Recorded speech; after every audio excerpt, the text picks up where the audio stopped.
So Vanya, I want to talk to you about your impressions of the 2011 vintage. And obviously the Eastern States, completely different story, all the rain, doom and gloom that we've heard about. But Western Australia, again, you know, since 2007, a really fantastic run. And I've heard that 2007 has been compared to 2011, but you tell me, strengths and weaknesses of 2011 at Cullen in Margaret River. Yeah, I mean, it was great to have another good vintage. I think there are similarities between 2007 and 2011. I think it's a more elegant vintage though, if there was to say a difference in style. I mean, Yes. 07 is all about sort of big fruit and generosity, whereas 11 has that classic. I would describe it actually as being more classical Margaret River vintage. You know, good crops, but with the heat as well. So Yeah, I know some it was another early vintage, wasn't it? Yeah, it was early vintage, and some people I think had you know, it was a vintage where it was really important, great wines to be made to have vineyard balance.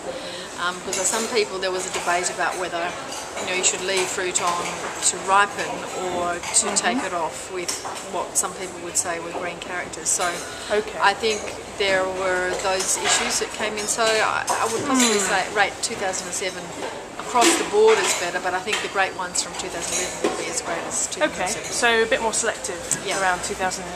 And I know for you that you experienced the supermoon in 2011. So tell me a little bit about that. It's always a great story to be part of, because we ferment with indigenous yeast, and people always ask, you know, how do the ferments go? And generally it takes us about at least 4 or 5 days maybe for them to start to get the yeast numbers up in the juice.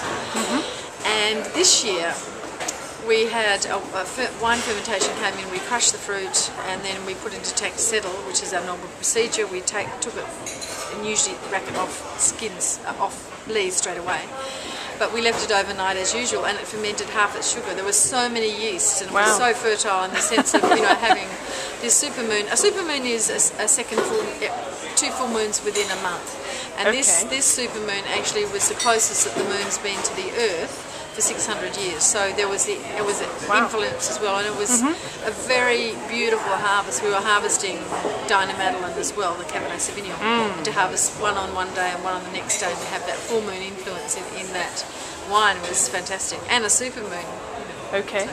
So, I mean, people are talking about Cabernet Sauvignon as performing incredibly well, I guess because of the thick skins, even in the eastern states. But again, in Western Australia, Cabernet really outstanding. Yeah, I think there'll be some outstanding Cabernets from the 2011 vintage. Other strengths, varietally?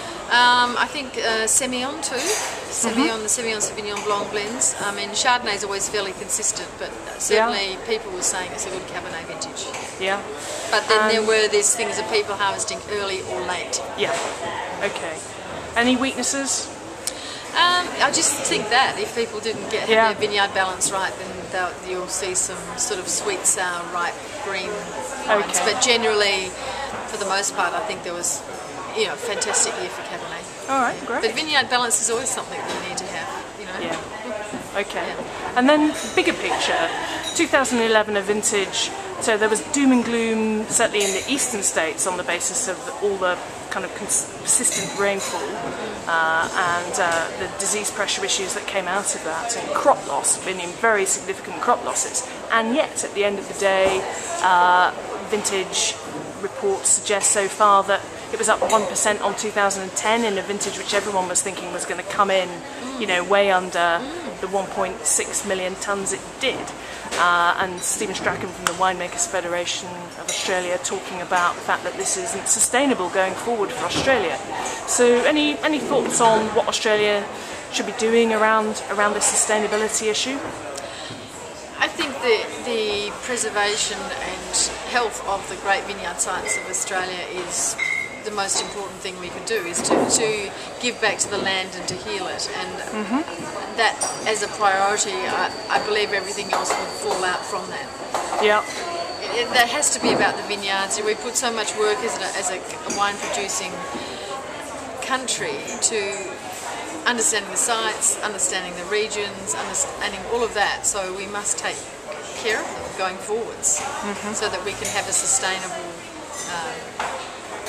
wine industry, or not an industry, but so that we have great wines being produced forwards and they're getting better and better, because now we have that understanding, and you know, the vines are becoming older, and so we have better quality fruit.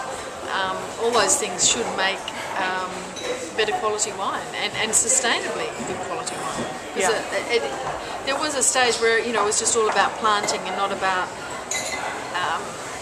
nurturing vineyards, and so that's where the organic and the biodynamic and the understanding and emphasis on soil health has come from, and biodiversity, and that's really important, I think, not just for Australia but for the world. Yeah, and in the seminar that Vanya has just been talking at a seminar with Tim James and John Duval, and both of them talking about how, you know, in general they feel that people are looking after their soils better. So that's going to be important. I mean, something I picked up being out in 2011 in South Australia was that with all the rain, that people were suddenly sort of thinking the dams are full, we don't need to worry so much, and that slight sense of, oh my goodness, you know, complacency may be setting in around the kind of water issues that obviously have really dogged and concerned Australian producers in previous years. Well, I still think, you know, the figures are 7 tonnes per acre of soil is blown off Australian agricultural land each year, and that's the topsoil, which is the soil that, you know, makes the crops, or, you know, makes the wine.